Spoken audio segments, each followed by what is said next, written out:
Welcome to global channel. Jayanthi Amirishetti tip and cooking ఛానల్కి స్వాగతం. మనం ఈ వృక్షాన్ని నందివర్ధనము అంటారు. వీటిల్లో 3 రకాలండి: గోవర్ధనము, గరుడవర్ధనము, నందివర్ధనం. ఇప్పుడు నందివర్ధనం గురించి చెప్పుకుంటాము. నెక్స్ట్ వీడియోలో గోవర్ధనము, గరుడవర్ధనం గురించి చెప్పుకుంటాం. ఇప్పుడు ఈ నందివర్ధనం చెట్టు మన చిన్న చెట్టే వృక్షంగా మారిపోతుంది. ఈ పూలు, ఈ ఆకులు, దీని కాండము అన్నిటికీ ఆయుర్వేదంలో ప్రసిద్ధి చెందిన చెట్టు ఇది పూజకి చాలా ఎక్కువ. విష్ణుమూర్తికి, శివుడికి చాలా ఇష్టం ఈ పూలంటేను. ఇది ఫస్ట్ మనం చిన్న వృక్షంగా వేసామనుకో పెద్దదిగా మారిపోతుంది వృక్షంలాగా. దీనికి అనేక రకాల ఆయుర్వేదముల పనికొస్తుంది ఈ చెట్టు. ఈ పూలు పూజకి ఎక్కువ మనం అభిషేకాలకి, ఈ అష్టోత్తరానికి అన్నిటికీ, అష్టోత్తరం పూజకి అన్నిటికీ పనికొస్తుందండి ఈ పూలు. చాలా మంచిది. ఈ పూలు ప్రతి ఒక్క పూజలో వాడతారు దీన్ని. మనము ఈ ఆకులు, కాండము అన్నిటికీ ఆయుర్వేదం ఇది. ఈ చెట్టు ఈ ఆకుల్ని మనం కోసుకొని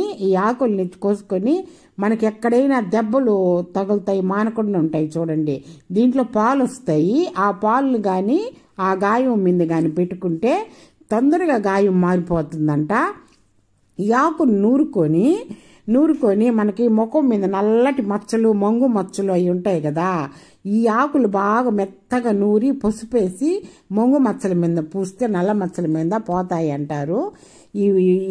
ఇవి ఎక్కువ పూస్తారు చాలా మంది కూడా. ఇది నల్ల మచ్చలకి అన్నిటికీ, దెబ్బలకి అన్నిటికీ పోతే ఈ పూజలు ఎక్కువ వాడతారు. ప్రతి ఒక్క పూజకి ఈ పుష్పం ఉండాల్సిందేను.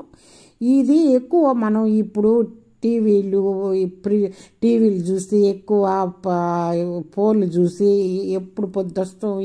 ఈ తిరుగుళ్ళు, ఈ కాలుష్యం వల్ల కళ్ళల్లో ఎక్కువ ఎర్రగా అయిపోతాయి చూడండి. కళ్ళు ఎక్కువ ఎప్పుడు మన కంప్యూటర్ల ముందర కూర్చొని టీవీలు అవన్నీ చూస్తుంటాం కదా, ఫోన్లు అవి కంప్యూటర్ల ముందర కూర్చొని. వాటోళ్ళు ఏం చేయాలంటే ఈ పూలని నీళ్ళల్లో నానబెట్టుకోవాలి. ఒక 6 గంట సేపు, 10 నిమిషాలు కానీ, అర్ధగంట కానీ నానబెట్టుకొని అవి కంటి మీద ఇట్లా పెట్టేసుకొని తర్వాత మళ్ళీ నీళ్ళల్లో వేసి మళ్ళీ కంటి మీద పెట్టుకుంటే కంటిలో ఉన్న డస్ట్ అంతా పోతుందంట. ఈ పూలు అట్లా చేసుకుంటేను.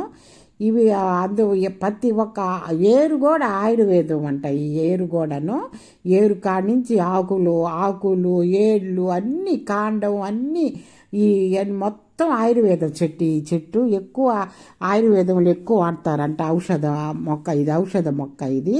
నీళ్ళల్లో వేసుకొని మనం కంట్లో పెట్టుకుంటే కళ్ళు కళ్ళకు కూడా పోతుంది అంటారు పెద్దలు. మనకు చిన్నప్పుడు కళ్ళు కళ్ళకు వచ్చినప్పుడు ఈ పెద్దోళ్ళు ఏం చేస్తారంటే ఈ గరుడ వద్దనాన్ని వేసుకోవచ్చు, నంది వద్దనాన్ని కూడా. ఇట్లా ముద్ద పువ్వు ఉంటుంది చూసారా, ఆ ముద్ద పువ్వు కానీ దీన్ని కానీ నీళ్ళలో వేసుకొని కంటి మీద కానీ పెట్టుకుంటే కంట్లో డస్ట్ అంతా బయటకు వచ్చేస్తుందండి. లైక్ చేయండి, షేర్ చేయండి, సబ్స్క్రైబ్ చేయండి.